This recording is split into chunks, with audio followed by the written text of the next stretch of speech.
যুক্তরাষ্ট্রের কুখ্যাত যৌন যুক্তরাষ্ট্রের এপিস্টাইন ফাইলে বছরের পর বছর ধরে ক্ষমতা ও জড়িত অর্থের জোরে ধনীরা নিজের অপরাধের জাল বিছিয়ে কত রেখেছিলেন খারাপ বিশ্বজুড়ে। হলে তার এর ভয়ঙ্কর সাথে চিত্র উঠে এসেছে সম্প্রতি সম্পৃক্ত প্রকাশিত হয়। নথিতে। শুধু তাই শিশু নয়, পাচার, এসব নথিতে লুকিয়ে আছে শিশু নির্যাতন, শিশু যৌন নির্যাতন এবং শিশু হত্যা করে ফ্রাই করে তারা শিশুদের মাংস খাচ্ছে আর উল্লাস করছে। উঠে এলো দুনিয়াতে কত ভয়ঙ্কর চিত্র মানবাধিকার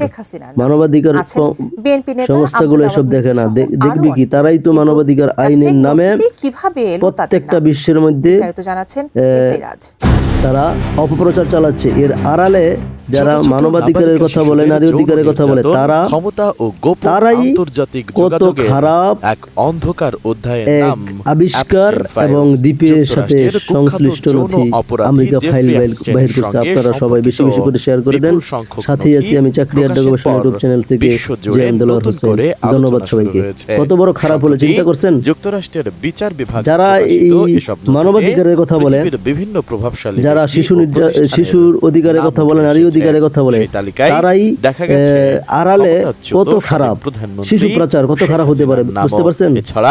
শিশু নির্যাতন, যৌন নির্যাতন, তারপরে আবার তাদেরকে উল্লাস করে তাদের মাংস খাচ্ছে।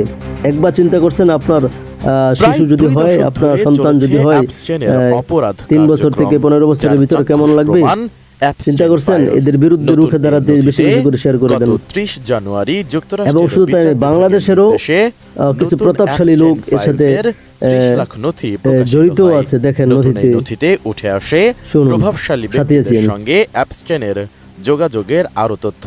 তবে অনেক অংশ কালো করে দেওয়া হয়েছে, অনেক তথ্য গোপন রাখা হয়েছে, জানিয়ে নতুন করে বিতর্ক তৈরি হয়েছে।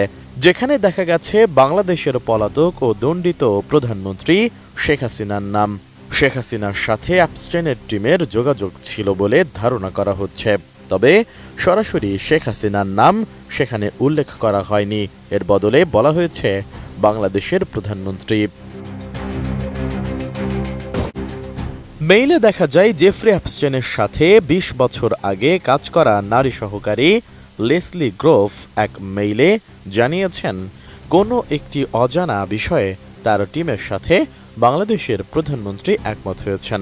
তবে বিষয়টি কি এবং কেন সে বিষয়ে কোনো স্পষ্ট কিছু বলা হয়নি।